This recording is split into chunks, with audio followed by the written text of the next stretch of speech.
quiet reflection or prayer as you wish. So we are about to take counsel together on matters concerning this county. We should seek to faithfully discharge our duties of office in both our debate and in our decisions, and promote the health, safety and well-being of those we serve. Thank you.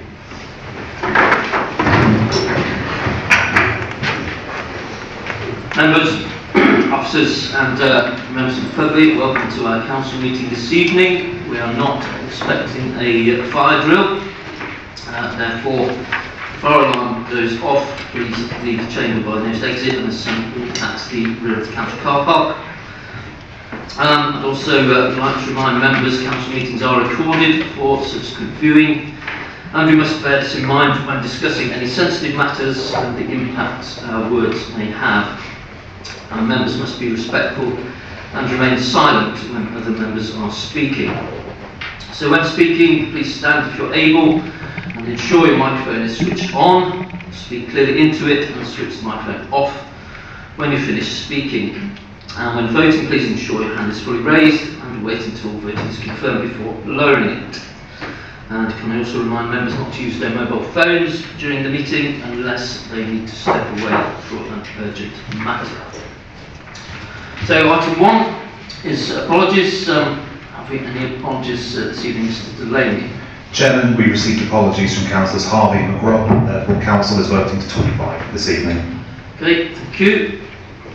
Item 2, Chairman's announcements. Since the last ordinary meeting of Council, either myself or the Vice Chairman have attended the following civic engagements: the Mayor of Melton's Carol Service at St Mary's Church, Melton, Children in Care celebration event at Oakham School, the Mayor of Stamford's Christmas concert at Stamford Town Hall, the Stockholm Prison Carol Service, the Mayor of Melton's charity quiz evening, and the annual meeting of the University of Leicester Court. At this point, I would like to mention the adult social care team. As many of you will have seen from the press release, the new figures released by the Department of Health and Social Care show that Rutland's ranked first out of 150 local authorities in 4 adult social care outcomes framework. So these were social care, related to quality of life, overall satisfaction of people who use services, and people who use services feel safe, and safeguarding inquiries where risk was reduced or removed. And we also ranked inside the top 20 councils nationally in 10 out of 19 of the adult social care outcomes framework measures. And I'm sure members will want to join me in congratulating the adult social care team under the watchful eye of Councillor Ellison. And Rutland should be very proud of the way we look after some of our most vulnerable people. Item 3, announcements from the Leader, Members of Cabinet or Head of Paid Service. And I'd like to invite the Leader to address the Council. Councillor Waller. Thank you. Following the news that the local elections scheduled for May 2026, which had been cancelled and subsequently reinstated, I've been asked by a number of times what the implications are for RCC and also for local government reorganisation that affects us. We do not have elections in 2026, so there are no direct implications for us, nor does the decision to reinstate the elections have any implications for local government reorganisation in the areas affected. Our elections are scheduled for 2027, when we will be electing the new local authorities shadow council prior to vesting day in 2028, when RCC, as we know it, will cease to exist. Meanwhile, whilst the government has announced it will not establish new mayoral strategic authorities till local government reorganisation is complete, they have announced the areas they would like to see work together to establish spatial development strategies, and these are likely to form the basis of the foundation strategic authorities. And Rutland's being asked to establish a spatial development strategy as part of the Rutland, Leicester and Leicestershire area, which will come as no surprise to any of us, I suspect. Thank you. Thank you. Councillor Wallach, do any other members of the Cabinet wish to speak? In that case, Head of Paid Service has an announcement. Mr. Andrews. Thank you, and very apt for tonight. I'm pleased to announce that the Rutland's Finance team has been named finalist in the National MJ Achievement Awards 2026. The judges' comments were as follows. Rutland County has delivered compelling transformation, embedding sustainability through disciplined cash limits, insightful key lines of inquiry and culture change, sector-leading account timeliness, strong governance and proactive risk management demonstrate maturity beyond its size, positioning Rutland as a confident, forward-looking benchmark for modern local government finance. So hopefully you'll join me and be very proud of our finance team and all the services that have contributed to a positive financial outlook. Thank you. Thank you, Mr. Andrews. Well done to all those involved, and best of luck with the awards. There'll no doubt be a lavish ceremony somewhere.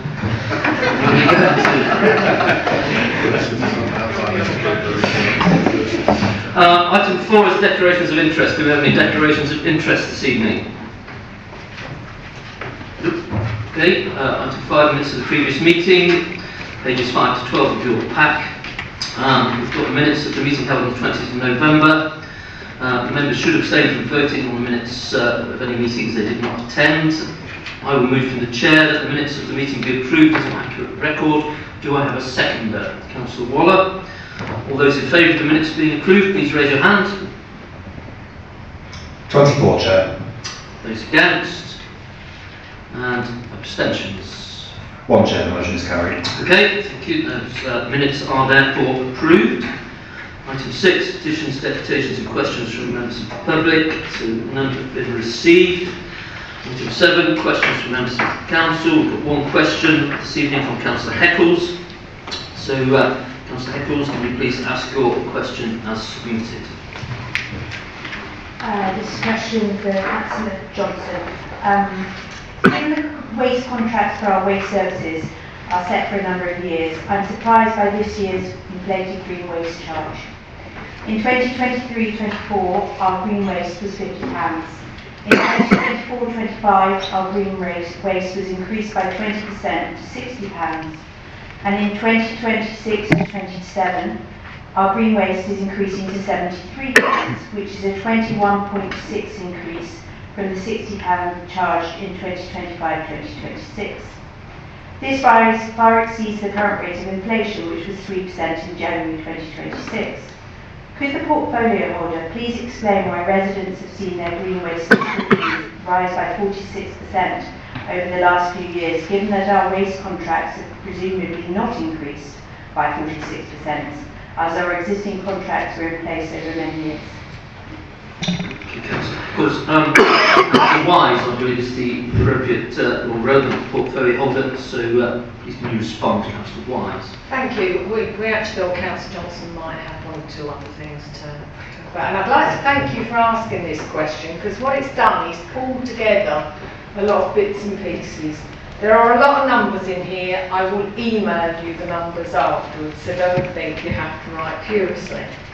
It's council policy that the garden waste service operates on a full cost recovery basis. This means the subscription charge is reviewed each year to ensure the actual cost of delivering the service is covered rather than subsidised by general council tax.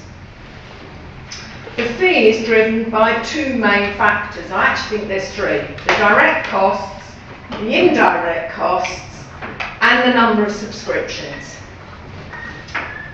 The costs for 26-27, the estimated cost of providing the services, the direct costs, which include staffing, collection contract, banking charges, printing and software, was £742,000. The indirect costs, overheads and management recharges, were £113,000. The estimated subscriptions was 11,675 households. Based on these figures, the full cost recovery charge had to be £73 per subscriptions. Now, it's important to note the number of subscriptions has had a direct impact on the charge in 26-27. As predicted with previous pay rises, we have slowly seen a reduction in the number of subscriptions. The council therefore changed its assumption in 26-27 to reduce the budgeted subscriptions from 12,500 down to 11,675. And there is a table which shows the slow reduction in number of subscriptions, but I'm not going to bore you all by reading that. Whilst we recognise that this represents a significant increase over several years, the changes reflect the actual cost of delivering the service rather than inflation alone. Costs such as staffing, fuel, vehicle maintenance and contract-related expenses have risen at a higher rate than CPI inflation, and the subscription fee must be adjusted accordingly to ensure the service remains financially sustainable without drawing on wider council funds. Thank you, Councillor Wise. Councillor Eccles, you've got a supplementary question. I have, but I'm just sort of thinking about it as we go along. For the first time, I was a little bit surprised that you were scrapping the 25% discount for low-income households. Some of these residents obviously desperately need the support. And this year, this means that it's a 62% rise for these residents. It does seem a little unfair that maybe this hidden charge actually affects the residents that we should be supporting and now aren't. Please could Councillor Wise clarify that the green waste subscription is just covering the cost of providing the garden waste disposal and not subsidising other waste services, particularly the introduction of the food waste service? And will there be a reconsideration of supporting our most vulnerable residents, many of whom were actually very surprised this year to find their reduced subscriptions removed? Thank you. Councillor Eccles. Councillor Wise. I just realised I forgot to turn the microphone off. I can confirm that the green waste subscription is not subsidising the food waste subscription. There's a nasty rumour out there. That would be, as I understand it, illegal, and with an award-winning finance team, we wouldn't get it passed, I can assure you. This year, the subsidy was erroneously removed, and those residents affected will be receiving a letter to inform them of that. Thank you, Councillor Wise. Item 8 is referral of committee decisions to the council. There are none. Item 9, calling for decisions from cabinet meetings during the period from 20th of November 25 to 26th February 26. Again, there are none. Item 10, report from cabinet. We have 2 reports from cabinet this evening. So the first one is Rutland County Council Corporate Strategy Refresh 2026 to 28, pages 30 to 28 of your packs. This is report number 08/2026. Councillor Waller, can you please introduce the item and propose a motion? Thank you, Chairman. It is important to review our strategy regularly as actions get completed and times change.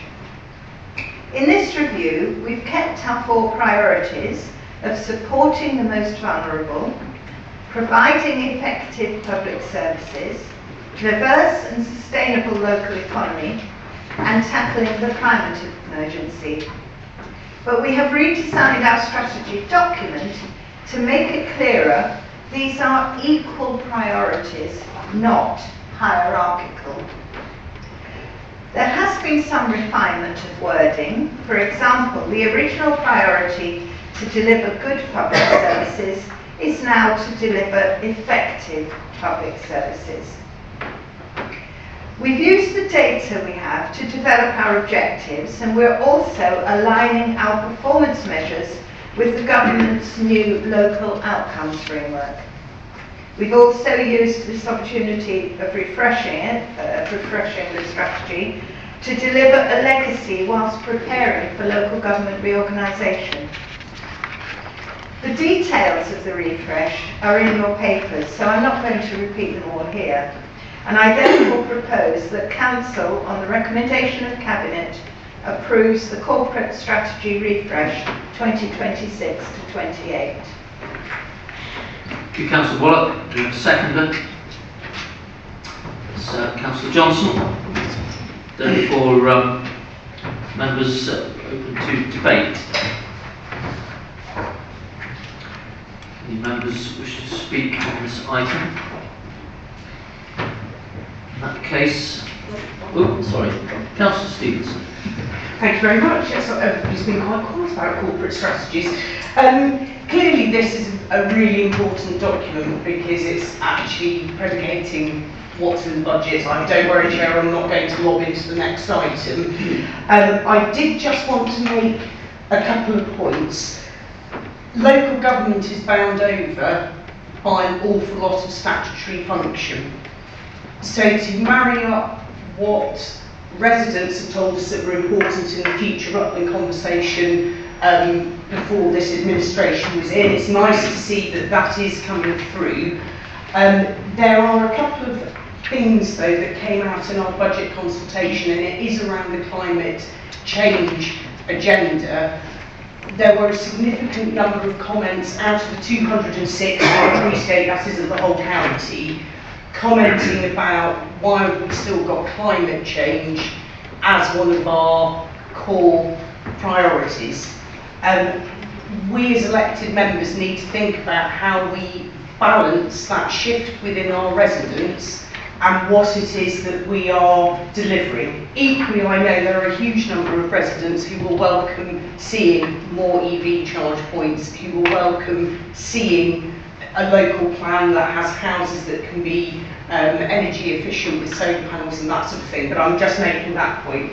The second point, one of the other aims, supporting, protecting our most vulnerable. I don't think anybody in this council chamber would disagree with that. It is common sense, it's humane, it's the right thing to do. This is more an observation in terms of the whole country. We're in a position where the agenda of prevention, whereby people who aren't the most vulnerable, who work hard, who pay their taxes, are paying more and more and more, potentially meaning that they aren't actually able to support themselves, whether that's a gym membership, whether that's doing all of those things that we know make a really, really healthy, well-balanced person who can live well. Likewise, local government, lots of money, and well done finance team, lots of money has to go into those services for the most vulnerable people on account of being statutory. And yes, the areas which enrich everybody's life are perpetually being cut. And there has to be a point where we say, are we creating more problems in the future? And I appreciate that's going out of what I'm expecting the leader to do, you'll be relieved to know, but I do think it needs to be vocalised, and I do think it needs to be articulated. So that was all I had to say about it, Chair, but I do think we need to think about those challenges. Thank you. Thank you, Councillor Stevenson. Any other members wish to speak? In that case, Councillor Wallach, if you'd like to sum up, please. Thank you very much. Councillor Stevenson is quite right when she says that we are constrained very largely what we do by central government's expectations and of course the extremely limited and shrinking funding that they are giving us. All we can do is the very best that we can within the constraints that we've got. And the success our adult social care team had that we've heard tonight from the chairman illustrates how we are focusing on our corporate priorities, because some of our elderly residents are extremely vulnerable, and those who are getting social care support are the most vulnerable of that cohort. And so I think we should remember that our strategy is to focus what we're doing. And I completely take the point about our residents not wanting us to do anything on climate change. But I think part of that is because they see the headlines in the papers and don't recognise what we are doing as being the same thing as tackling the climate emergency. So the work we've done, as Councillor Stevenson points out, in terms of EV charging points as part of what we're doing, having a flood officer to work on flood defence work is part of our climate change responsibilities. The money that we invested in the social housing in South Street to improve the energy efficiency of those houses is not only satisfying the priority of climate change, but also supporting the most vulnerable who will be living in those houses. And so I think we could do more to explain what it is that we are doing. But I think we all should be very proud that the strategy we adopted and the subsequent refresh, and now this refresh hopefully you'll support, is actually doing the best we can for the people of Rutland in quite difficult circumstances. Thank you. Thank you, Councillor Waller. So the motion is that the Council, on the recommendation of Cabinet, approves the corporate strategy refresh 2026 to 2028. All those in favour, please raise your hand. I believe that's unanimous, Chair. Okay, thank you. The motion is therefore carried. Item 10B is the integrated budget plan and medium-term financial strategy 2026-27 to 29. It's pages 29 to 280 of your pack. This is report number 04/2026. In accordance with statutory regulations, any votes relating to the budget or level of council tax has to be recorded, which means that each member's individual vote will be recorded in the minutes. Councillor Johnson, can you please introduce the item and propose a motion? Thank you, Chairman. I apologise for my voice. I appear to have picked up a Canadian bug, which is a bit irritating. But I will try to make sure I'm clear. I'm delighted to introduce this, my third budget, to the Council. We have continued our strategy of prudent budgeting based on our overriding objective of financial sustainability. As Rutland prepares for structural change, this budget ensures stability today and safeguards our values for tomorrow. This budget is the penultimate budget before local government reorganisation, carrying forward Rutland's focus on prevention, strong communities and our 4 corporate priorities. This budget responds to the latest UK government changes, incorporating both the final settlement derived from Fair Funding Round 2.0 and the High Needs Stability Grant announced on the 9th of February. The reduction in rural funding in particular means that we are increasingly relying on council tax to provide our funding and will continue to do so. We are expecting it to represent some 80% of our core spending power by the end of the plan. The financial planning environment over the next few years is subject to a unique series of risks which we must navigate and navigate successfully. We are extremely disappointed by the final settlement of funding from government, particularly that the rural authorities will now receive on average 32% less funding than urban authorities. In fact, the Leader and I wrote to the Secretary of State in January to seek clarification on the final formula, which seemed to remove funding from Rutland at every opportunity. The budget before you is a balanced budget, despite our funding from UK government being reduced in so-called Fair Funding 2.0 by some 19%, including inflation by the end of the plan period, and our business rates retention reducing by some 4 million. Rutland is entering one of its most significant financial planning periods. This budget and the medium-term financial strategy set the course for the final years before local government reorganisation. It is our intention that the new authority inherits from Rutland financial stability, discipline and a clear strategic intent. Incredibly then, given this backdrop, we have managed to reduce the increase in council tax to only 2%. To only the 2% increase in adult social care precept, with no increase at all in the general precept. This is in comparison to the overall increase of 5% the UK government has assumed. This has been achieved through a very thorough budgeting process and adopting a series of guiding principles that give us a strong foundation for decision making. We are very proud that we have managed to ensure that Rutland residents as a whole can benefit from this reduction. Additionally, a reduced increase at this time will ensure that Rutland residents benefit earlier from any council tax harmonisation planned by the new authority, post-reorganisation, as we anticipate that, as a result of this process, council tax for Rutland residents will indeed reduce. This budget continues our policy of revenue investments that drive growth, resilience, transformation, and those that make a difference to Rutland residents and businesses. The highlights are that we are investing £4 million for climate action, including the food waste collection rollout, the local area energy plan delivery, and active travel infrastructure. £7.7 million for economic growth, including the new local plan and the Wolfrost master plan, the cultural centre development and public realm upgrades. £1.4 million in supporting vulnerable residents, including expansion of community care, crisis response facilities, a CQC improvement plan and demand level pressures.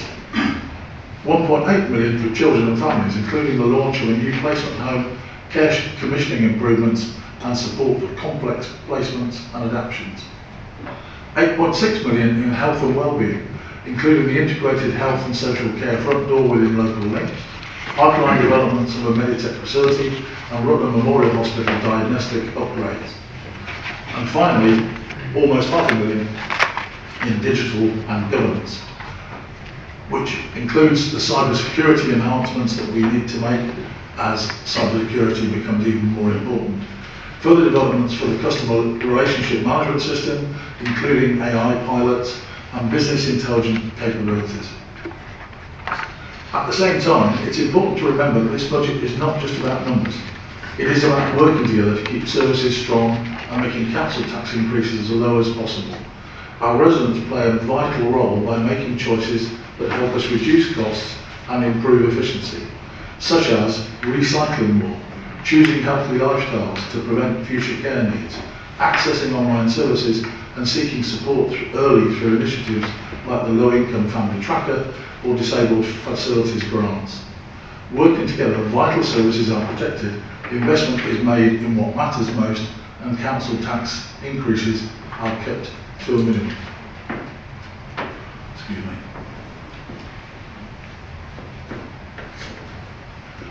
Some will no doubt say that we should use our reserves to benefit Rutland residents before reorganisation, as they have paid for them. At first glance, this has attractions, but if we take our fiscal responsibilities more seriously, then we need to be cautious. We decided a reserves policy in September 2022, which is still relevant and necessary today. Although the risk of our needing to fund the entirety of the direct schools grant override has reduced, we are still required to fund some 10% of the sum, which could amount to well over £2 million. Indeed, the 90% grant is still subject to rules and full redemption carries some risk. We must protect the general fund for operating reasons and have a programme to utilise some earmarked reserves for transformation of services. Whilst some risks have reduced, others have increased, and therefore we need to apply this policy prudently as we have done over the last few years. We do not intend to utilise reserves to pay for general day-to-day expenditure, as some authorities have chosen to, as we believe this to be dangerous. Necessarily then, in a climate of significantly reduced funding, we have had to make difficult decisions to reduce expenditure. In doing this, we have adopted two strong principles. Firstly, that we'll do our best to protect the vulnerable and less well off in that county, and secondly, that the users of non-statutory services should pay for the costs of those services. This means that we have had to review and reduce expenditure in areas where we believe we are either providing more than neighbouring authorities, or that the users of the service should pay for the costs of providing it. Post-16 transport to schools is one area that has been affected by these decisions. We decided to reduce our support for post-16 transport because there was evidence that we were being more generous than our neighbouring authorities, and that there was a trend of increasing claims taking advantage of that generosity. We believe that it is unfair to expect those residents who live in dwellings that are in Band A to D to subsidise those who are in dwellings from Band E to Band H. How can we justify this sort of cross-subsidy to those residents in Bands A to D? There will always be exceptions, but it is wrong to do this, and we intend to stand up for this principle. If there are residents who are genuinely in a financial crisis because of these decisions, then we have a financial crisis fund that is available for them should they choose to apply through Citizens Advice Rutland. We have received some criticism for making these decisions from the party opposite, and welcome the chance to put our case to the scrutiny committee so that the facts can be established. Similarly, the principle of user pays applies to green waste collection charges. We should not ask those residents living in apartments, flats or terraces to subsidise those who have larger gardens. We cannot and do not make a profit from our additional services, but do need to recoup the full cost of providing them. The charges in neighbouring authorities have made the decision to increase our green waste charges for the next year. The charges that we have decided to apply are less than the charges applied by two of our neighbouring authorities, in one case considerably less. The support previously available to low-income households is government dependent and is changing from the Household Support Fund to the Crisis and Resilience Fund. More will be known by April. Low-income households who cannot cope will be able to apply for support in a different way. A budget is not just about revenue expenditure, it is about much more, including the capital projects that we intend to develop during the period. We have a very ambitious programme of some £31 million worth of capital expenditure during the next year, much of which will be connected to the legacy we wish to leave by the time reorganisation happens. We will need to be nimble to make sure that all these projects reach the level of completion that we want them to. The priorities are those projects which we believe will be important to Rutland residents after reorganisation.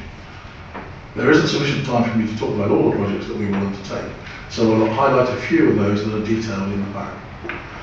Under tackling the climate emergency, we are looking at active travel schemes through Oakham to Rutland Water and Cold Overton Road that will cost £3 million. We are looking at spending £500,000 on biodiversity net gain. A diverse and sustainable local economy, we are spending £6 million on the cultural centre, £1 million on public realm strategy, £4.3 million on the Lough Meditech Innovation Centre, £13.3 million on highways, the Highways Capital Programme, and £9.1 million on the local transport plan. In providing effective public services, we are spending £2.6 million on the local link via Jules House, and we are spending £400,000 in X-ray provision for the county at Rutland Memorial Hospital. In supporting the most vulnerable, we are spending £1.5 million on the Children's Capital Placement Programme, which will allow us to offer facilities that we have not previously offered. We are spending £2.6 million on the SEND Capital Expenditure Programme, and we are supporting health provision at Rutland Memorial to the tune of £1.2 million as part of our Lough commitments. In preparing this budget, we have tried to consult across all parties and groups in the council so that we share our thinking and get alternative ideas. As a principle, we want to be transparent and consultative. In particular, we have held individual sessions with the shadow portfolio holder for finance to ensure the party opposite is briefed on our proposals and understands the funding environment. Additionally, we have held 2 briefing sessions for all councillors during the budgeting process, although it's very disappointing that only 11 councillors turned up for the first briefing, the vast majority of these being from my party.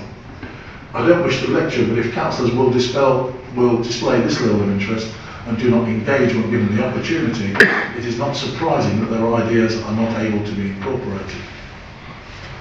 At this point, I would particularly like to thank everybody in our finance team for their hard work in preparing this budget and MTFS.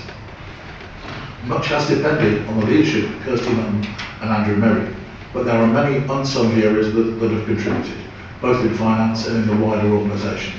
They have stuck to a very thorough process that has resulted in the robust assumptions that underpin the budget, at the same time as making it the most transparent and understandable that we have produced. It is very gratifying to learn that they have been named as finalists for the award of Finance Team of the Year by a national trade journal. I congratulate them all and I'm very proud of them all. I commend this budget, the medium-term financial strategy, to the Council and propose that it be approved as detailed.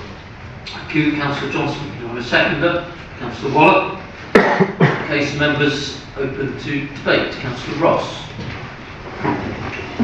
Thank you, Chair. Excuse me. And I'd also like to reciprocate those comments about our finance team. I think we've done an outstanding job in this budget, and I actually support it.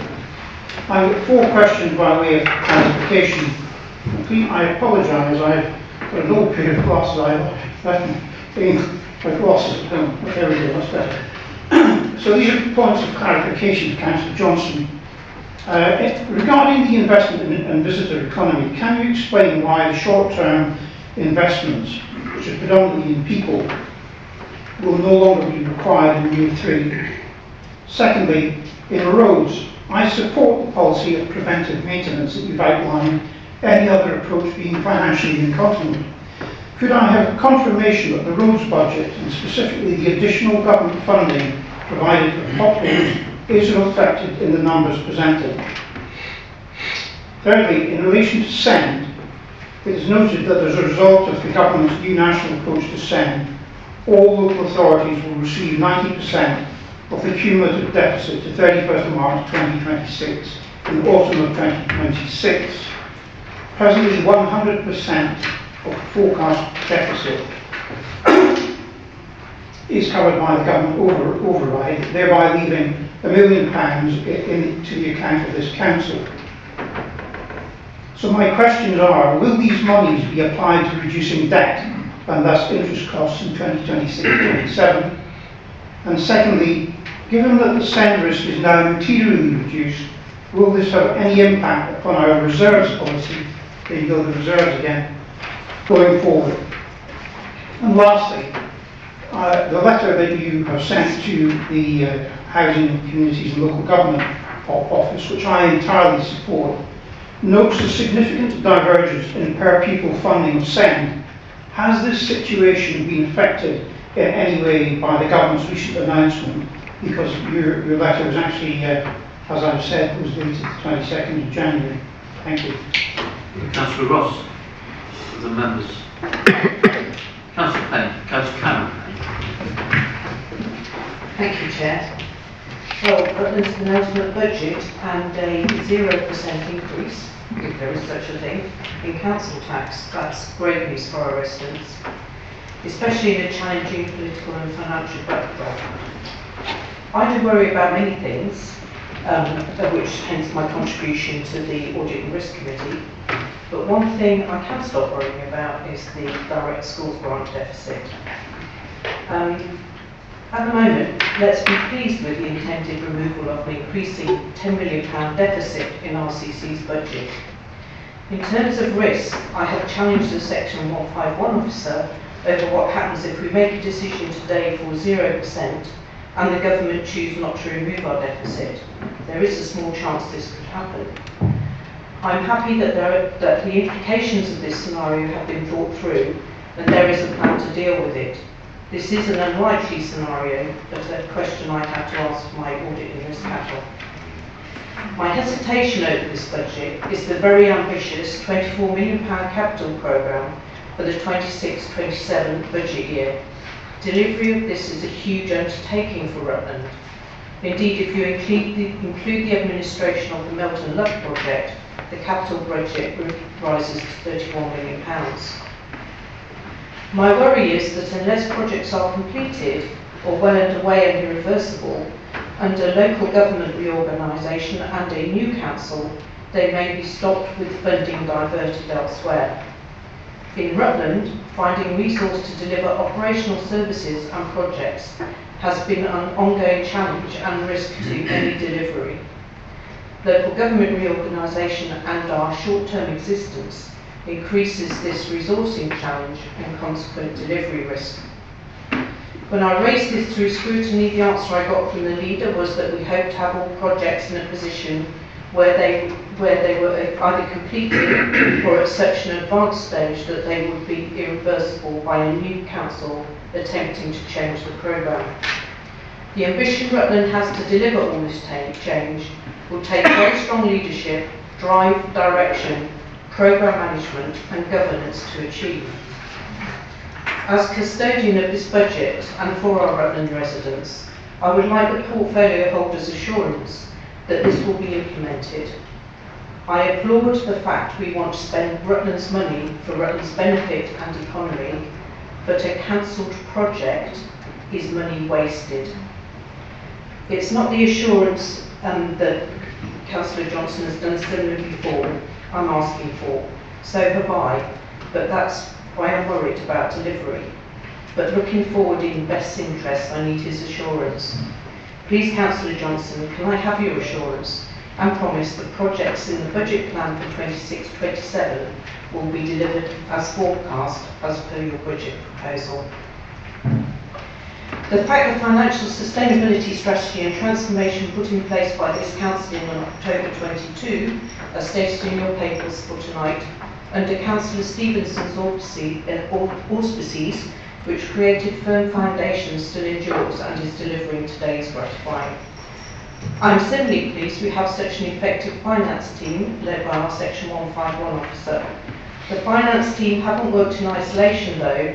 They've worked with the rest of the directorate to innovate and deliver more effective ways of working.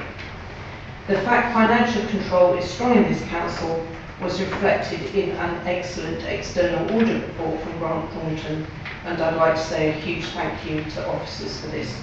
And I wrote this before I knew about the award tonight.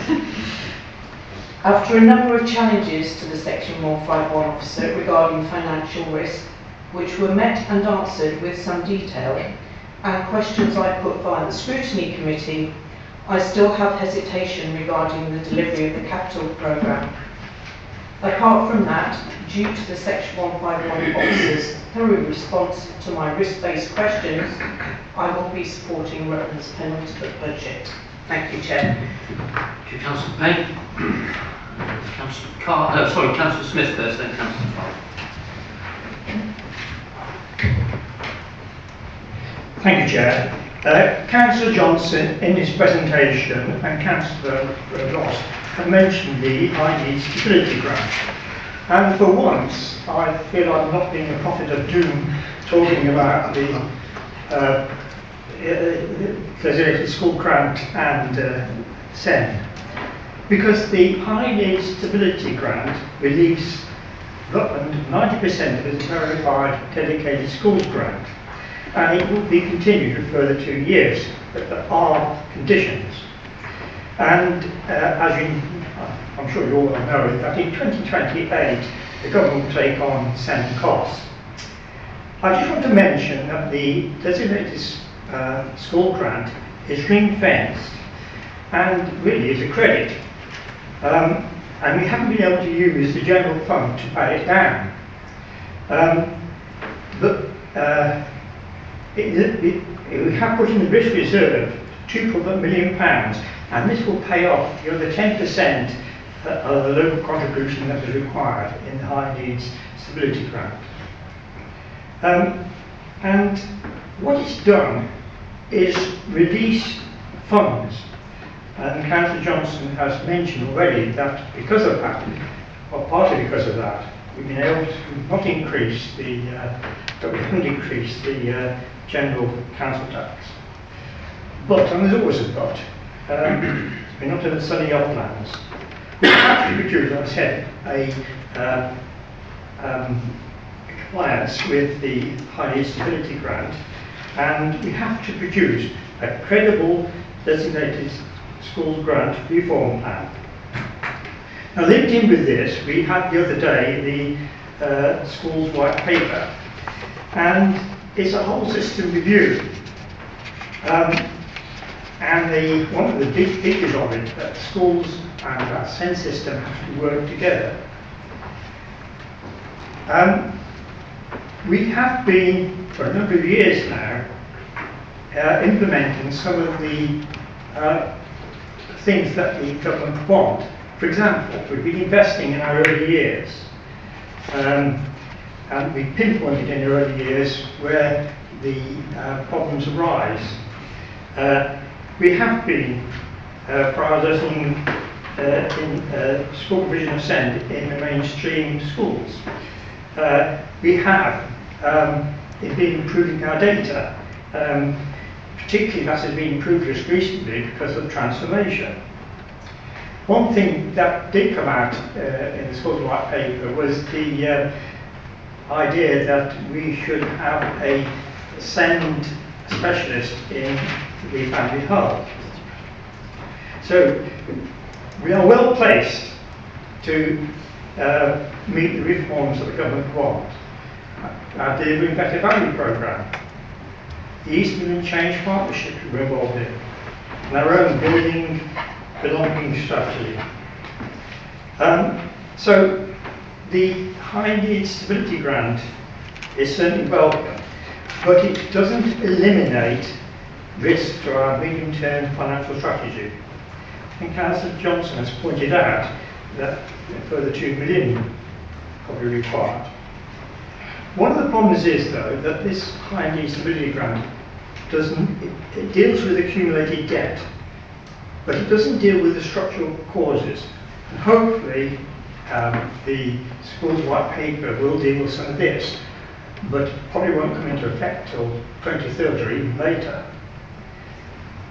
And just to point out what's causing the problem is the SEND and SEND costs, and particularly EHCPs. At the end of 24-25, we had 380 children with active EHCPs, and it's now, in the third quarter, gone up to 426. And so, if it keeps on rising, it will increase the deficit over the next 2 years again. So, it's up to us in Children's Services to exert downward pressure on the rising EHCPs and the costs associated with it. But at the same time, obviously, we need to support our vulnerable children and their families, and if possible, increase the care we give to them.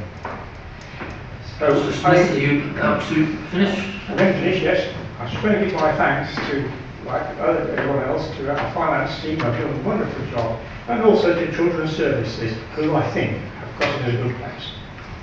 Thank you, Councillor Smith. Councillor Carr. Thank you, Chair. I wasn't really sure what I was going to say tonight, so forgive me, I can jot a few notes. I'm sure all of our residents welcome the fact that there's going to be, just the 2%. I think that's welcome. I'm a resident. I know how much my council tax costs, so the less it can be, the better for myself and for everybody else, and for all the things that you've said. But as Vice Chair of Scrutiny, I just want to put this point across. You made some references about the post-16 transport. You said that people were taking advantage of Rutland County Council's generosity. I'm not entirely sure that's how residents would see it. I'm certainly sure that those that have complained to me in writing about this provision being taken away or not being subsidised and they're having to pay more is not something that they've been taking advantage of. And when you compare Rutland to other neighbours, is that not like comparing pears to apples? And I say this because the offer of post-16 in Rutland is very different to other counties. It's very academic. It's either the 16 plus offer is through the private schools, either at Uppingham or Oakham, or you've got very academic with certain criteria to actually get into those post-16 colleges, Catmus being one of them, Harrington being one of them. So often our children over the age of 16, and they have to stay in education, need to go to Stanford or Brooksby or MV16 because they offer a more wider choice and more practical courses. So I'm not entirely convinced that we have done a fair comparison, but I will stand corrected. I'd be interested to know as well is how well publicised this support fund is, and I'm not sure if you did use the word hardship fund, but whatever it's called, I think we've really got to be mindful about language, because language can be stigmatising, because I know a lot of very, very proud people who are really struggling, who don't like to ask for help, but don't like being called vulnerable, and they don't like the support being offered as hardship funds or something like that. So I just wanted to put that point. As I say, it's welcome, and I'm sure I know a lot of hard work's gone into this, but I did want to pick on those points about the post-16 travel. Thank you. Thank you, Councillor Clark. Councillor Mark Chatfield, and then Councillor Ellison. So I'm going to go off subject here. Do you mind if I close these windows? Yes, feel free to close the windows. Thank you. We'll just wait for the windows to be closed before we go to Councillor Ellison. I did see you pulling your collar up, Councillor Chatfield. I wondered why. It's nice and warm this end. Councillor Ellison. Thank you very much. I've written this beautifully, but you've all taken so much thunder in lots of places. But I think the 40% costs of adult social care does need to be considered. It is, like other councils across the country, our costs have risen, but we know it's a statutory duty under the 2014 Adult Care Act, and is the largest outgoing for all county councils. We've had an increase in costs for the last few years by a rise in demand and complexity for both working age adults and old people's care.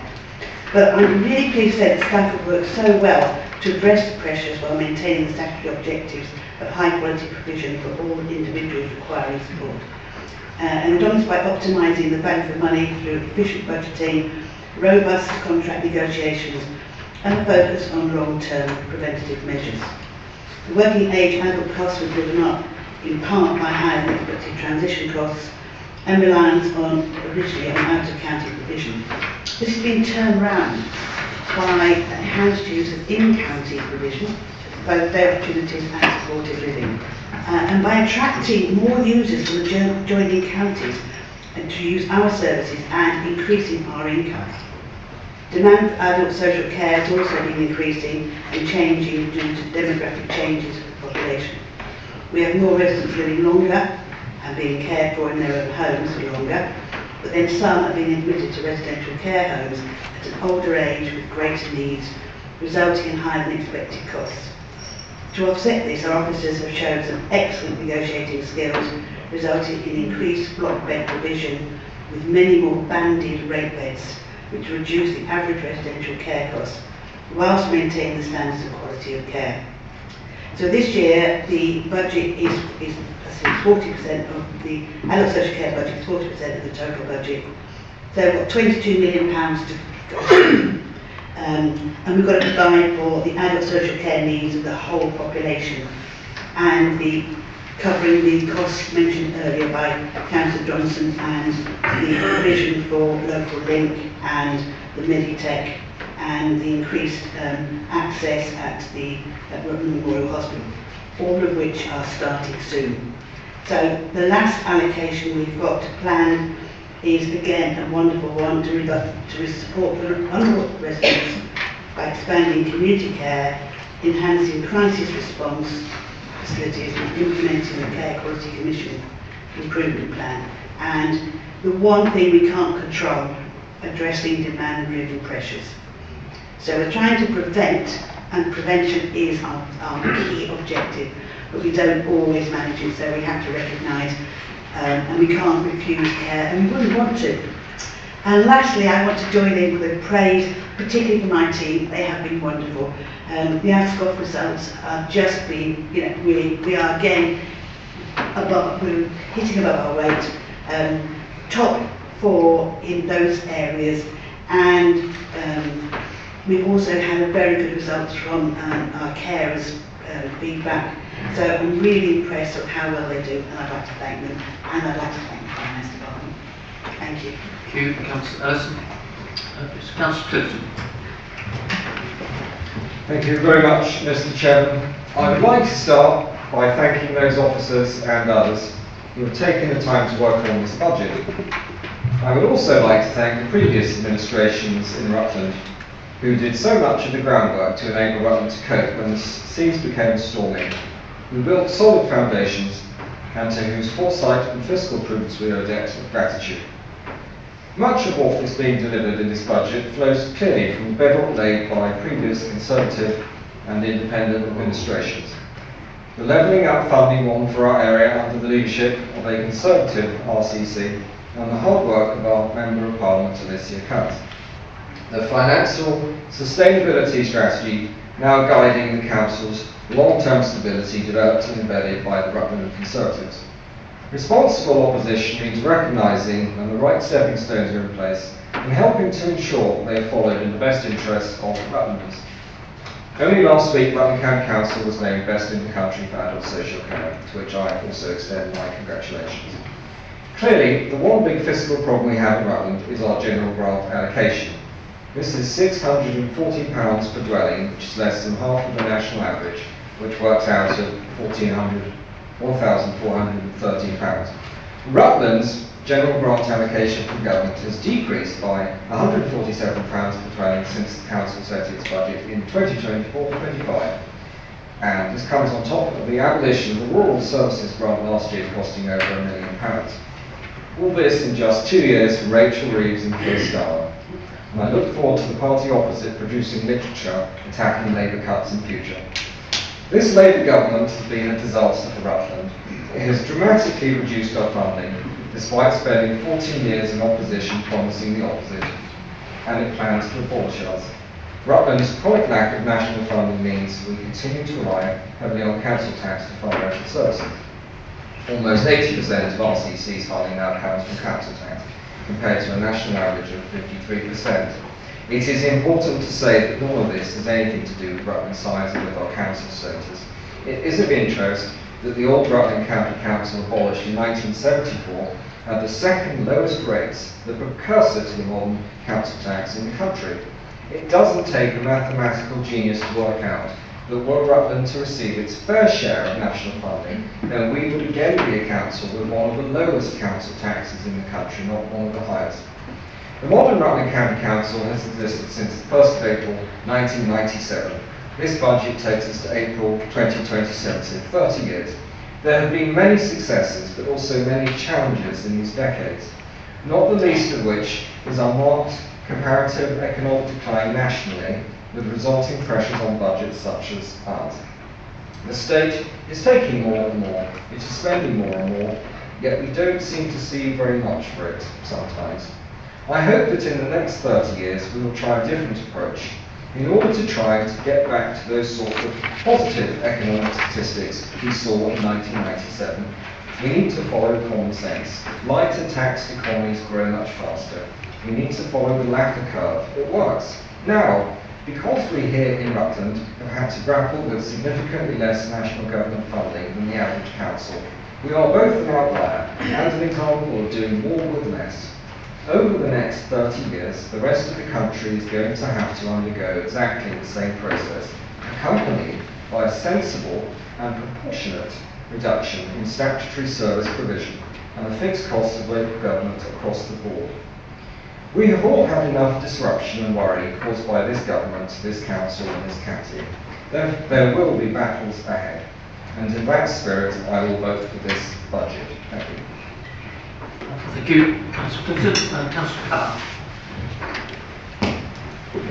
Thank you, Chair. As an independent councillor, member of the previous cabinet and of this cabinet, it's good to know that I can take credit for both the legacy and the Thank you. But back to the budget. This budget, as has been said, isn't about numbers. You might be surprised that even as a chartered accountant, I think what's in the numbers are a window into what we're doing, into our priorities, into what we're actually doing for the residents, and that's what I'm here to do. Act for the residents and ignore the political toing and froing going on all around me.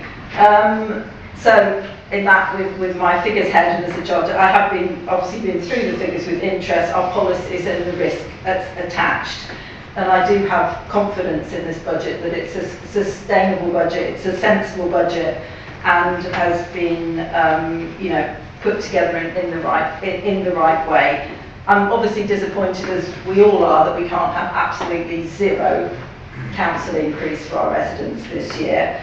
But I feel that this budget is sustainable. This is what we've got to do, and I know will be welcomed by our residents. That it's still an increase. We have to accept that, but it is a small 2% increase, as everyone around us faces a continued cost of living crisis. We know our council tax is high compared to others. And I do take the point of government funding, which we're being disadvantaged by, and also partly our small but beautiful size. There's just a couple of things I'd like to draw attention to, and also correct, I think, a couple of things that have been reported in social media, which do relate to the capital programmes, which are in Appendix K. The firstly is that Rutland County Council is not paying Anglian Water £6 million to acquire the Rutland Sea Dragon. We're very close to signing the legal agreements to transfer its ownership to us so that we can start the conservation work and the digitalisation, which you'll see in the capital programmes. That was part of the Levelling Up Fund money to enable that, along with the digitalisation of the very important Rutland the mosaic that was discovered. The £6 million that you'll see in that list is for the redevelopment of the museum as a cultural centre, not only to house the ichthyosaur in a special gallery, but also to create a multi-use space and to display and transform the display of our existing collections in the museum. Tourism is an important part of our economy, and that in boosting our local high streets, which certainly need a boost, and our businesses. And by this investment, we hope that will help with our visitors' numbers and really is about investing in our county's future, which also applies, which again under my portfolio is under what's called public realm strategy, which is about our streets, our signs and our spaces. With the investment in that. And I will, Councillor Payne mentioned the deliverability, which I'll leave probably Andrew Johnson, Councillor Johnson, to sort of tackle that overall, but certainly I'm very aware of that on those projects that fall within my portfolio to make sure that we can get them to a place where they're sustainable and have got to a sort of no return point with new government, with the local government reorganisation. The other thing that I have also, the factual thing, which I would also to correct on, that I have seen, that the Rutland Sea Dragon is not a dinosaur. It's an ichthyosaur, which are two very distinct prehistoric creatures. Ichthyosaurs are marine reptiles that lived in oceans, while dinosaurs were terrestrial reptiles that roamed the land. That's a very short explanation. If you've been to the talk at the museum by Dr. Dean Lomax, he gave a very long explanation of what is the difference. So we have a 10-metre long, which is huge, ichthyosaur, and it's the largest and most complete skeleton that's been found in the UK to date. So please we can call it a sea dragon or an ichthyosaur. So just to summarise that little, sorry I went off piece a bit. That yeah, fully support this budget. I believe it is a good and comprehensive budget. It sets out what we plan to do in the next year, 2 years, and also the investing in the economy and the general sphere, which will for all Rutland residents while supporting the most vulnerable. Thank you. Thank you, Councillor Attenborough. Sorry, Councillor Waller. Thank you. I'd like to start by thanking everybody for their thoughtful contributions this evening. Setting a budget in the context we are in is not easy.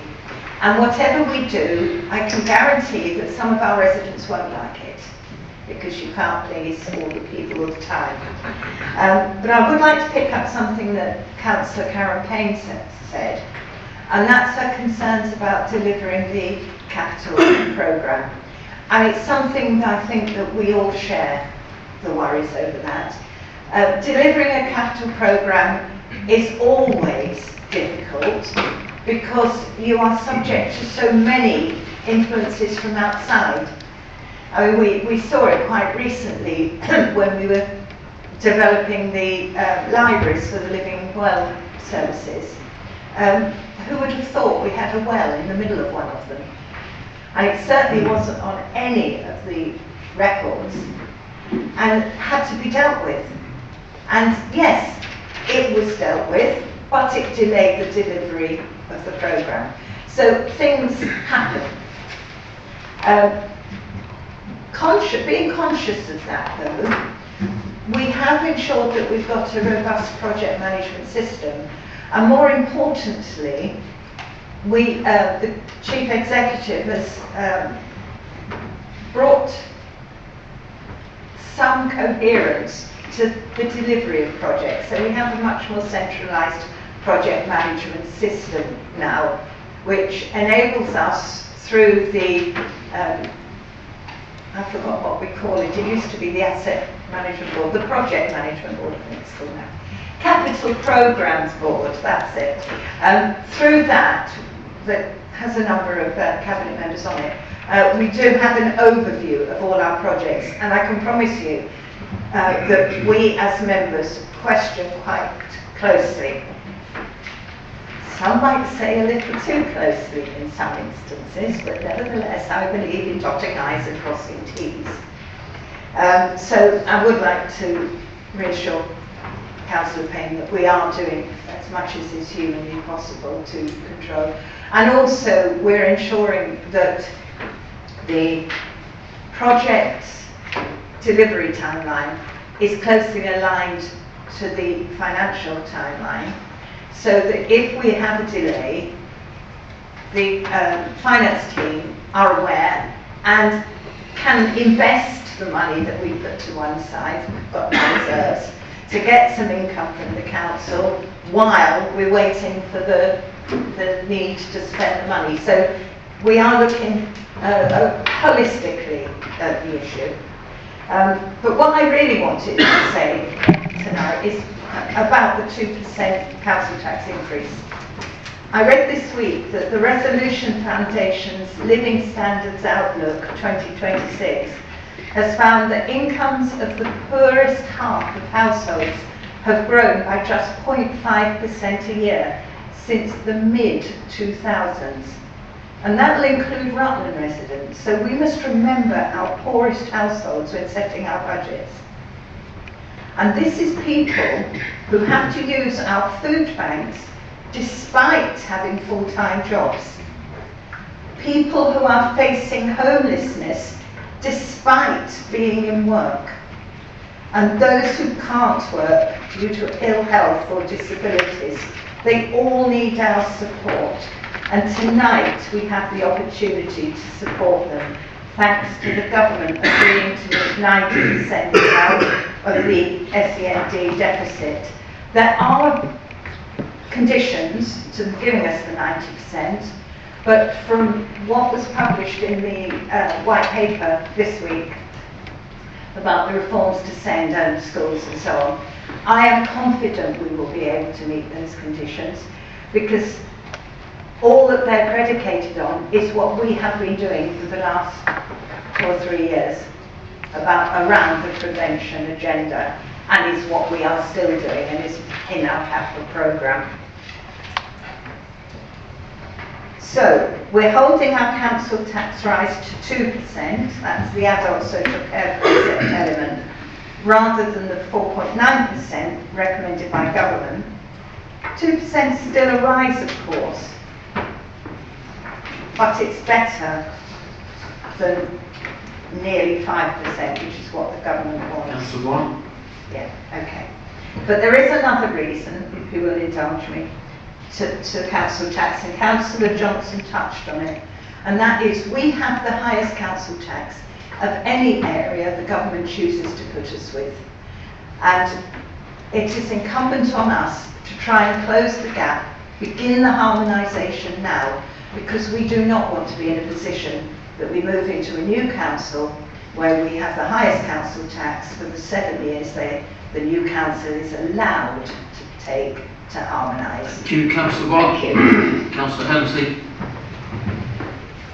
Thank you, Chair. I was going to ask a question of the leader about devolution and the delay that happened for Norfolk and Suffolk. And I was very pleased that she mentioned right at the beginning that it's very unlikely to cause a problem in this county, because I can see that being a wish. So it's good to know that we're there, we're covered on that. Councillor Clifton, I thoroughly enjoyed your view on things, but I do think that this is our budget, and it's regardless of the parties.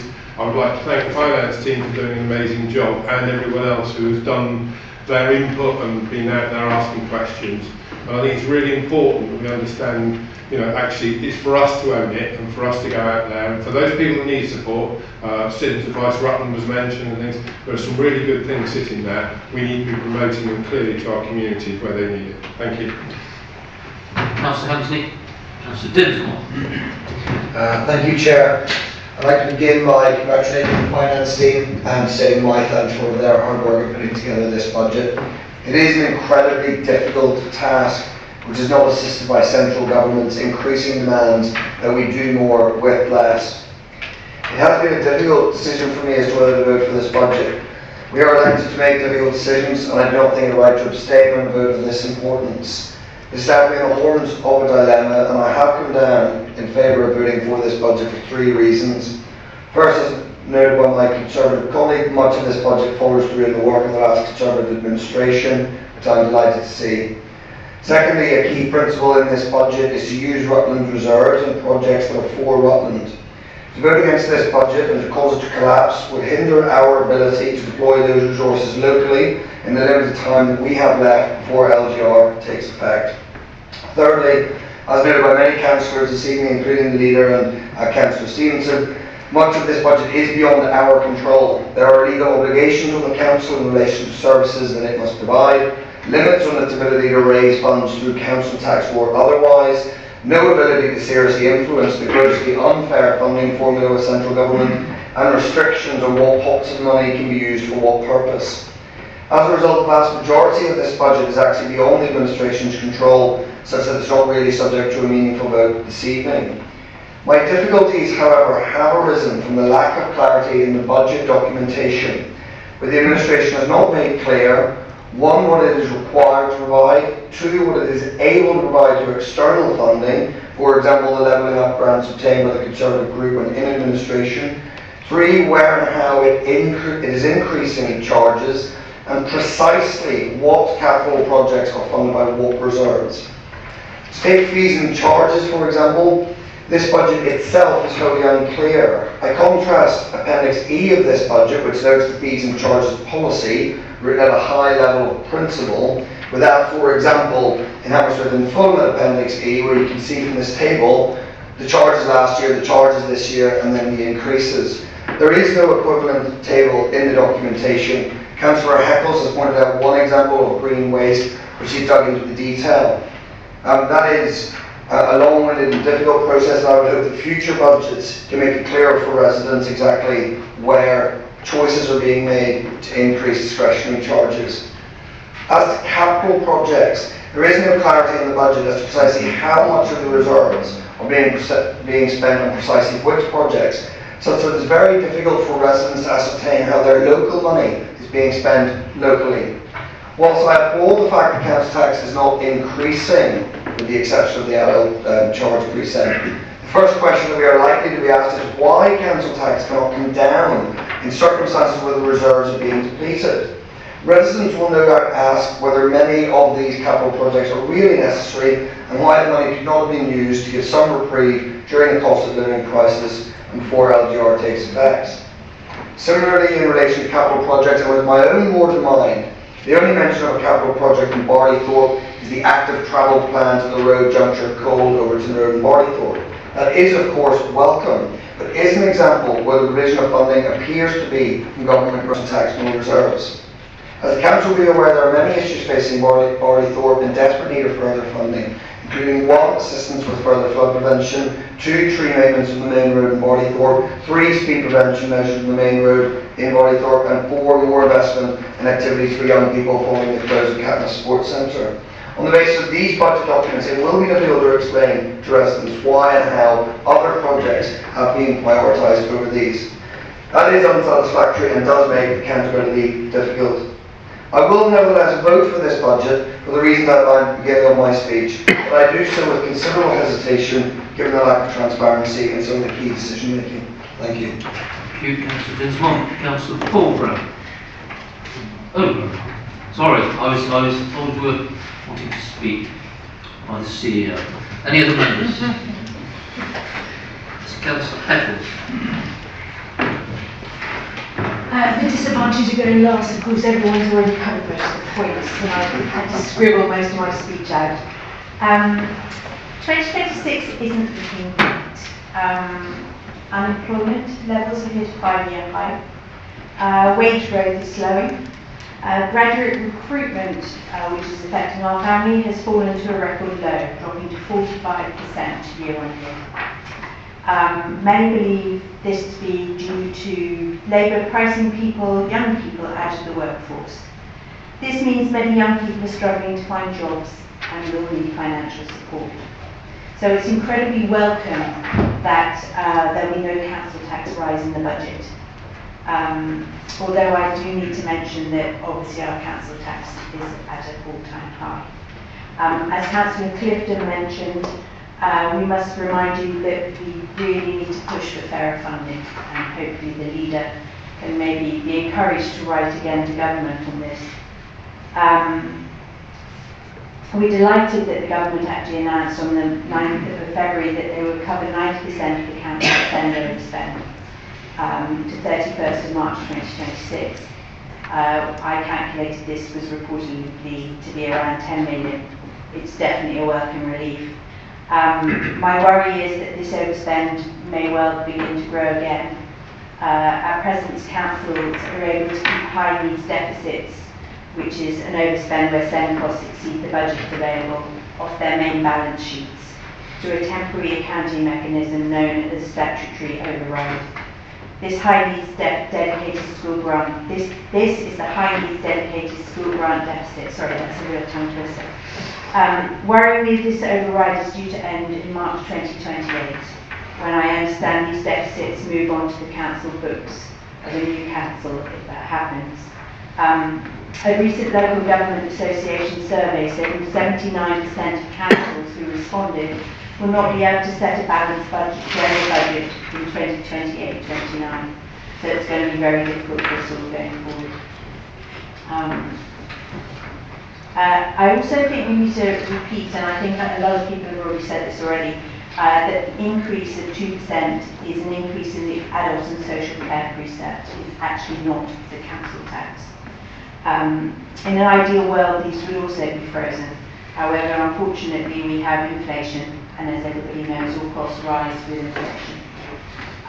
We are the foremost in the country for adult and social care, which is exemplary, and our team should be applauded for this achievement. To the residents in Rutland that require it, this is a lifeline that is both unmatched and invaluable.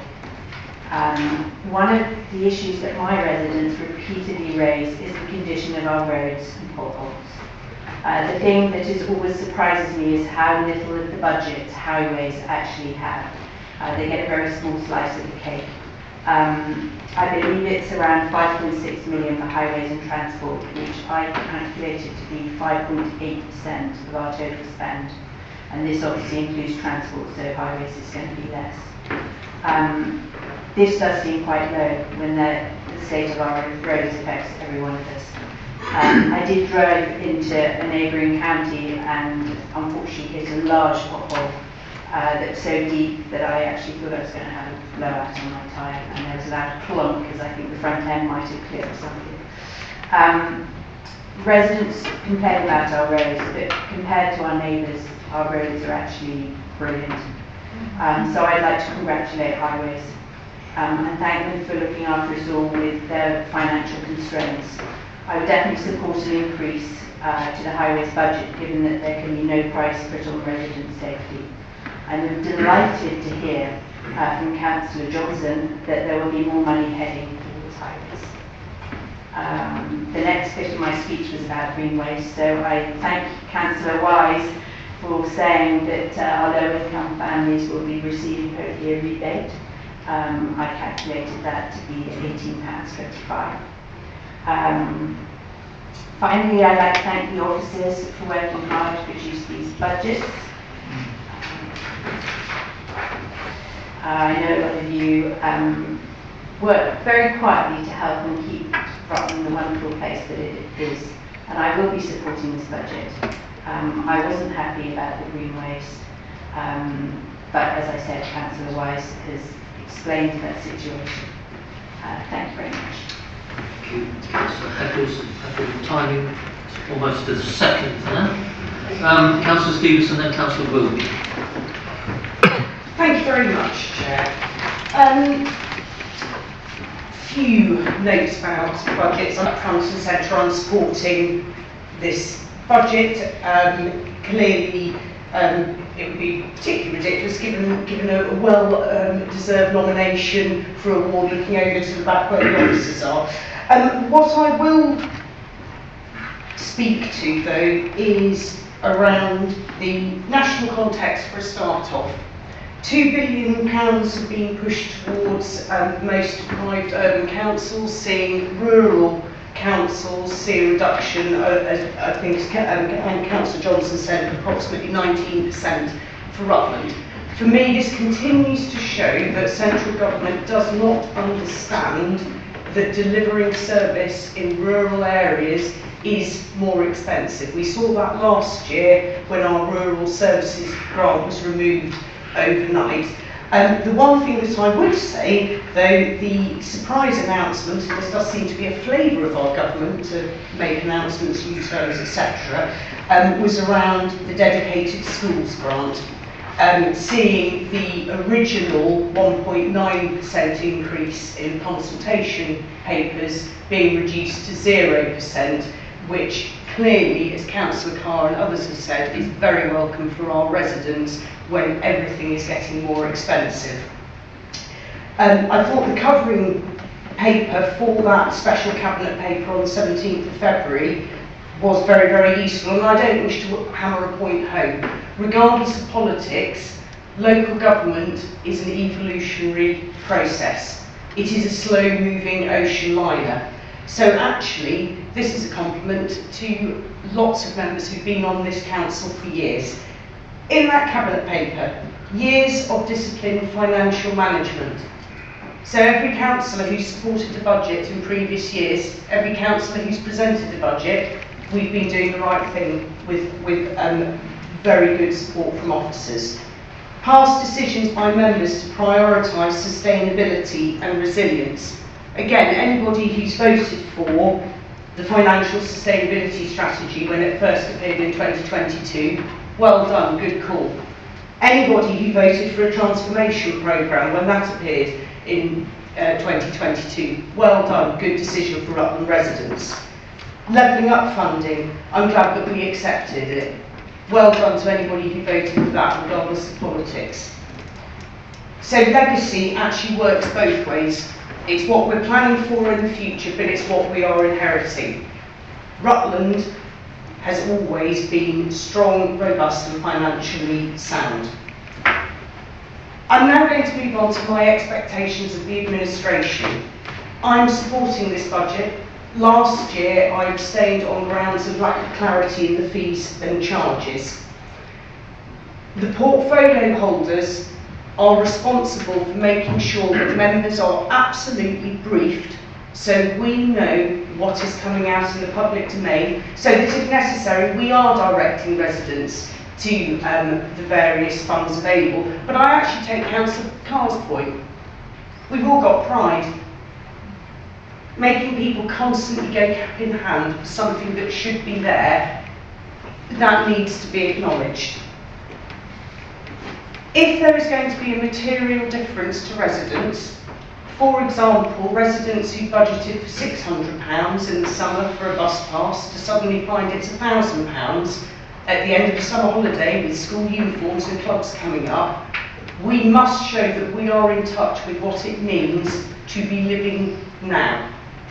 Where we know there is going to be a material change to service, where we know that there is going to be an increase in a fee or a charge, which we all look as though we're going to support, even though it's a strategy and it's not specific, we must know the specifics. We must know the logic, we must hear the leadership, we must hear the direction, so that we can stand behind this budget, because that's what we're about to do this evening with our hands, judging by the mood of the room. But let us be able to do that for this forthcoming year. Let us do our jobs well, and that isn't the officer's job, that is down to the administration and the individual portfolio holders. I will stop now, thank you. Thank you, Councillor Stevenson. Councillor Wilkie. Thank you, Chair. Our world is in a very dodgy state at the moment. Our nation is in a pretty dodgy state at the moment. And here we are at local government level in also a very dodgy state, because we don't know who's going to be running what tomorrow. I'm going to support this budget because I know it's a sound budget and it's been laid on good foundations. And I thank, like everyone else, our finance team who've done a fantastic job in pushing out the budget. And we are in good shape because we've got adults and health going well as well. But I tell you, whatever happens, Councillor Johnson raised the right point to saying we've got to be nimble. I'm not quite sure I can see Councillor Johnson being nimble, but we do have to work together, as Councillor Hemsley has said, over the next months, years, because there's all hell coming down that road, coming towards us. I'm glad we've got Councillor Powell looking after our projects, because there is no better steward of that sort of thing than her. But no, I think we have all got to work together, make sure our staff are happy and there are enough of them to do the business. I hope, Chief Executive, you won't just sort out some of the cohesion, you will get all of the cohesion sorted out for all our plans. So I will support the budget. Thank you. Thank you, Councillor Wilkie. Any other members? Councillor West. Thank you, Chairman. A bit like Councillor Eccles, most of what I wanted to say has been said, but I would just like to say that I always enjoy hearing about Conservative achievements, particularly since over the last 7 years I've been in this room. It's required fewer and fewer Conservative members to achieve them. I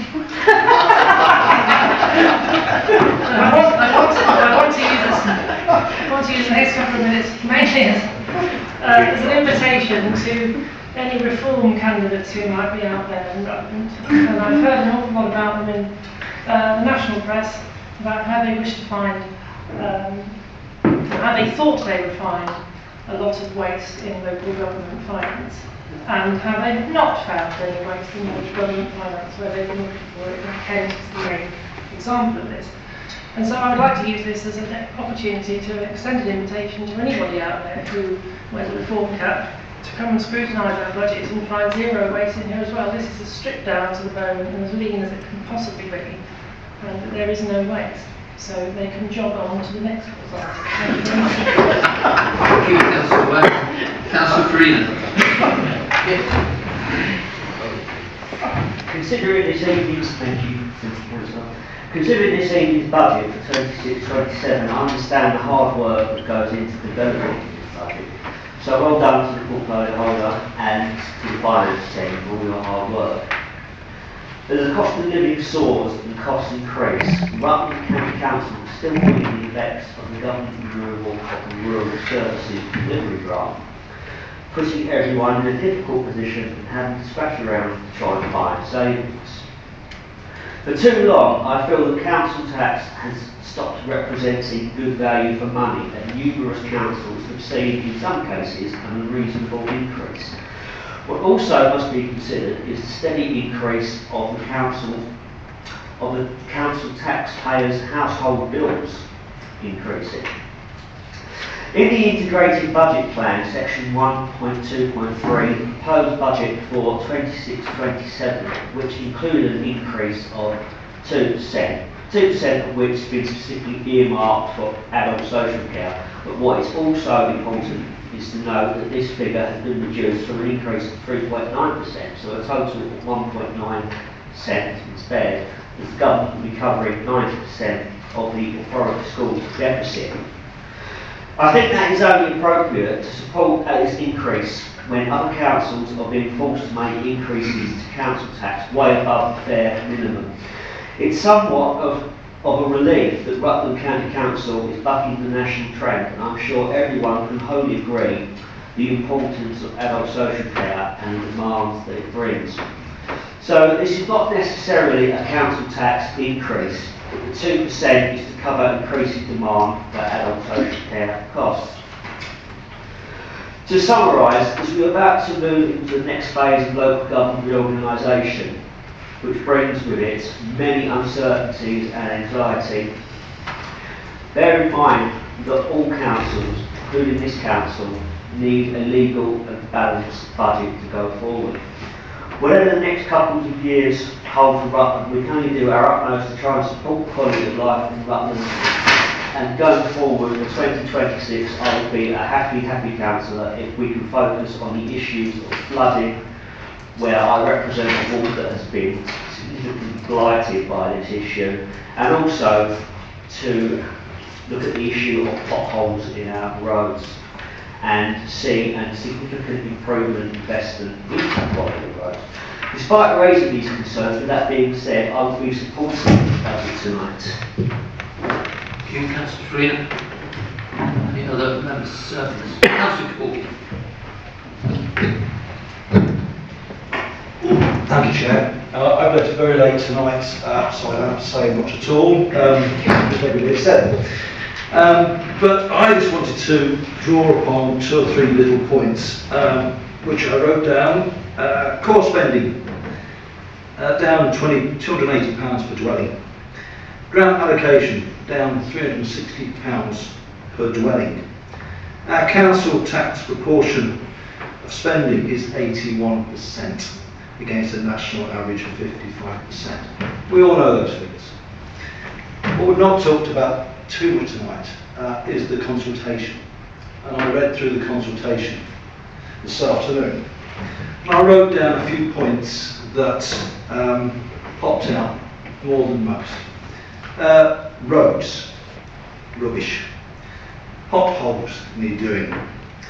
6 million on a cultural centre. Climate change, do we need to sort it out? What are we worried about that for? And then what struck me probably the most was keeping informed, stroke messaging. I saw that a lot. And I think this was epitomised by this one comment, which is as follows. Local feeling is very negative. Mainly, I believe, the fact that the council don't broadcast enough to let local residents know the restrictions on the council. I think that is something that we should all think about. In terms of our budgets, let me tell you, I've got 4 children, young families themselves. They will be delighted that there is no council tax increase this year. That will help them with their childcare and so many things. It would be great for them. But this local feeling is quite negative. It's something I'm sure as councillors we've all come across. And I'm not going to be critical here because as councillors, we read the documents, we know it's our job to put that messaging out there. But I'm going to put it as a thought to everybody, that we need to consider our messaging to our residents. I was at a parish meeting last night and a resident was quite furious about the great big black bins scenario, which we see for the waste situation. And I explained to him that here's the cost actually, at the end of this 12 months period, all the costs associated with our waste and replacement bins should be paid for. What we need is people to correctly use those bins. My concern in the budget is if people don't fill the bins with the correct stuff, we're not going to make any more money, and this time next year we'll be pushed a bit further down the road. I sit as over at this chair, I know the stuff about inflation and all that, I don't overcomplicate it with people, but I put forward that, and I just think that our messaging, not put on our communications at all, but we need to think about that. When we talk about potholes, yes, we know, my son lives in Corby, drives into Keston every day, because he can't afford to live in Rutland, unfortunately. He's borrowed my car for last week because he's blown his tyre through the damage. You want to see the roads in Corby? I know, as we know, the roads are good here. We know what our record on social care. We know all those things that we do very well. And we know as a county, actually, we are right up there in the lead throughout the country. What I think we just need to consider more is how we get that correct message across to our residents in terms that is understandable, to lift that bloom amongst residents. I think that's enough. Thank you. Thank you, Councillor Corbett. Anyone else wishing to speak? In that case, Councillor Johnson, would you like to sum up, please? Thank you very much. Well, I was going to try and pick up some of the comments, but there's been a lot, so I won't mention pick up everybody's. Councillor Ross, if you can let me have those queries in writing, it'll be useful. I'll follow those up. What I will pick up though is the point you made and other people have made about that we're guaranteed to get 90% of our SEND costs, DSG override costs. It isn't guaranteed. I think we need to be really careful about this. One of the risks going forwards is that it is a grant and we are yet to see the full qualification criteria for the grant as far as I'm aware. So I think we just need to be a little bit careful thinking that everything's solved, because this government does seem to favour urban areas far more than rural areas, and there are other ways that amount can be skewed. So I do think we just need to be careful thinking that that's going to happen. It's one of the reasons where I talked to Kirsty, the finance director, obviously about this, and we view that there are still a lot of risks ahead of us, and that's why we really don't want to change things like reserves at all, because we believe that we may well need them, and we need to be prudent. So the next thing to cover is the capital projects agenda, and what assurance can I give you? The assurance I can give you is that I've dealt with major capital projects in the past, and I've been the managing director accountable, chief executive accountable for those projects, anything up to 45-50 million for a project. So I know how to manage capital projects, and I'm in constant discussion with the officers about this, and everybody is aware that we have a challenge ahead of us in the next year.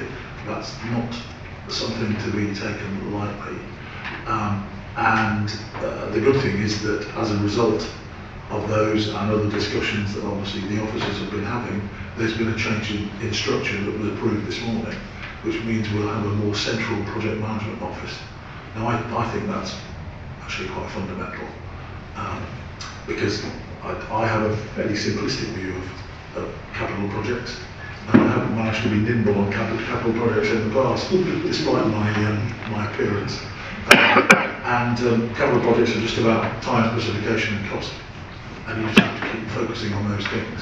Now, other people will say, and quite rightly, the local government is more complex, and it is, than the private sector, because there are changes in government, changes in conditions, changes in grants and all the rest of it. So it isn't quite as easy as that, but we all know, I think, that our job is to get all these capital projects to a stage where they are not reversible by the coming authority, and that's really the important thing.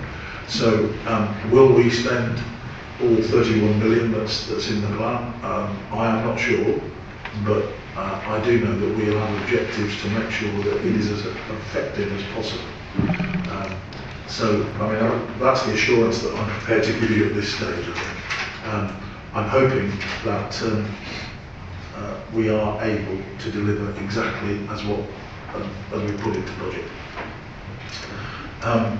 There were a number of other comments that I'll pick up separately if I can. Some of them were in detailed. Councillor Dinsmore had a detailed list that I'd like to have in writing if that's possible. And one of the things that I would say is that it is our objective that the budget is as transparent and readable as possible, understandable as possible. And wherever we can improve, I'd like to think that we try to improve. The art to writing policies is to make them as flexible as you need and as definitive as you don't want them to be. You know what I mean? That's probably a strange way of putting it. But you have to write policies in a certain way. I think schedules of charges historically are something that is doable, but I'm not sure if it forms part of the budget process. It may form part of the information that we can give.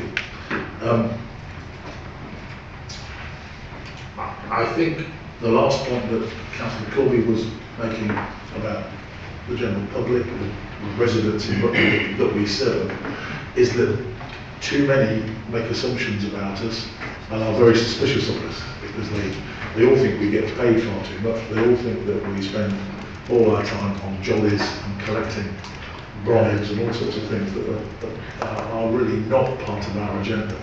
And I know because I used to be one of those. but all we can do is try and make sure we communicate the right things in the right way. Whether we will get absolute belief, I'm very doubtful, but I take the point that we can always improve.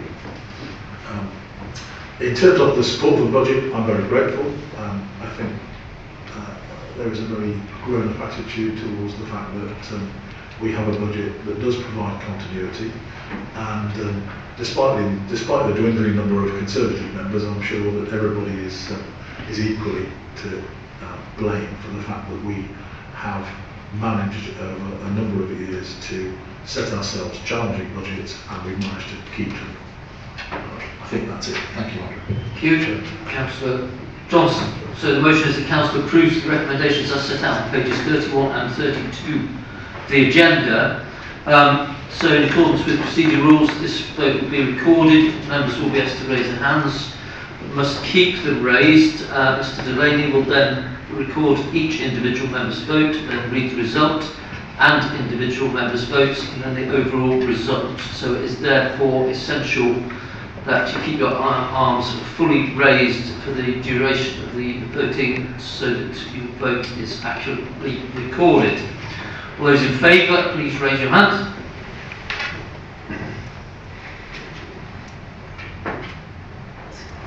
That might have made your job slightly easier. Significantly, Chairman, thank you. Thank you, members. I can confirm all 25 members present have voted in favour, Chairman, so the motion is carried. Right, thank you very much. So the motion is therefore carried. Item 11, reports from committees of the Council. There are none. Item 12, reports from scrutiny. We have no reports from scrutiny this evening. Item 13 is joint arrangements and external organisations. There are 9 written reports which have been received, and I'll invite each member to speak to their reports in turn and provide an opportunity for any questions. So first is Councillor Wise. Would you like to speak to any of your reports, Councillor Wise? I wasn't going to speak to these reports. I'm sure if members have questions they would ask. I would just like to mention that there was a meeting of the Safer Rutland Partnerships Strategic Board on Tuesday, which I haven't written up yet. The papers for that will come to the next meeting. Thank you. Councillor Wise, any questions for Councillor Wise? Councillor Ross. Thank you, Chair. And this will come as a huge surprise to Councillor Wise. It concerns the PCC. And my first question is, when will the PCC's detailed medium-term financial plan be presented and made public? My second question is, PCCs are responsible under statute for ensuring an efficient and effective police force for their community, and to do this requires the setting of a... I'll have to resort to these old glasses, I'm afraid to say. The setting of a police precept or budget, and despite this very basic requirement, our PCC chose to ignore the advice of the Chief Constable. So my question is, so why should residents continue to have confidence in the PCC's ability to fulfil this statutory duty? Thank you. Councillor Wise, you are not the representative, you are a representative of Rutland on a board, you are not a representative of the PCC, so I'm not entirely sure you can answer that question. The first part of that about when will the medium-term financial strategy be published, I think it comes out with the minutes of the meeting that Councillor Waller attended on my behalf. So I'm racking my brains here. I think I've received those minutes and they should be in the public domain. I'll read them. Okay, thank you, Councillor Wise.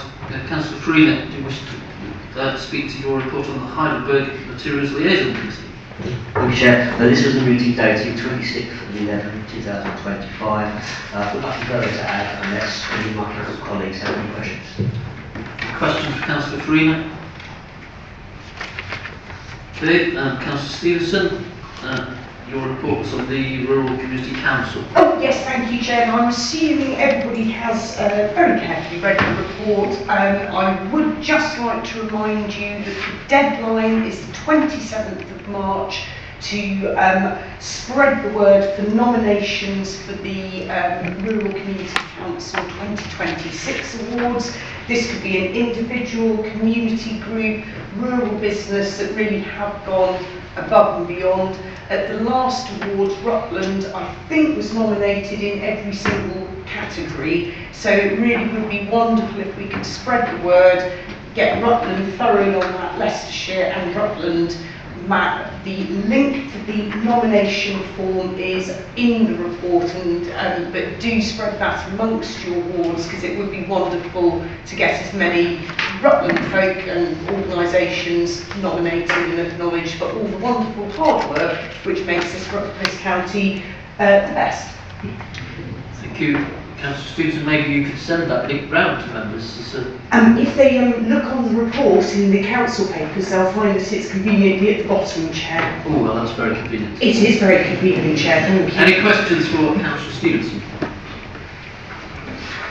Okay, so Councillor Waller, do you wish to speak to either of your reports? No, thank you, Chairman, but I'll answer any questions. Okay, any questions for Councillor Waller? Councillor Ross, I think we've got a verbal report from the Anglian Northern Regional Flood and Coastal Committee. I hope you're all paying attention. There have been 3 meetings up to the levy setting meeting of the 23rd of January. All were focused on funding and the associated capex and maintenance plans of the Environment Agency, which I'm pleased to say are improving. The local levy increase for 2026-27 was set at 5%, which was greater than that suggested by Leicestershire and Rutland at 3%. And it's cost us the princely sum of another £850. And it needs to be seen in the context of higher inflation in the construction centre, the CPI forecast that's used by the Environment Agency, and a continued shortfall in the grant and aid funding of circa £14 million. Now, whilst this represents a small increase over the RCT budget, this enlarged fund in general will support the works that you can find at page 257 of your budget pack. Thank you. Thank you. Any questions for Councillor Ross? Okay, so all reports will be taken as received and noted. Item 14, notices of motion. There are none this evening. Item 50, any other urgent business? I have not been made aware of any urgent business. The next council meeting will be on Thursday, the 26th of March. I'm sure members will join me in wishing both councillors McGraw and Harvey a speedy recovery from their current ills. That concludes the business of this meeting. Members, thank you for your attendance, and the meeting is closed at 10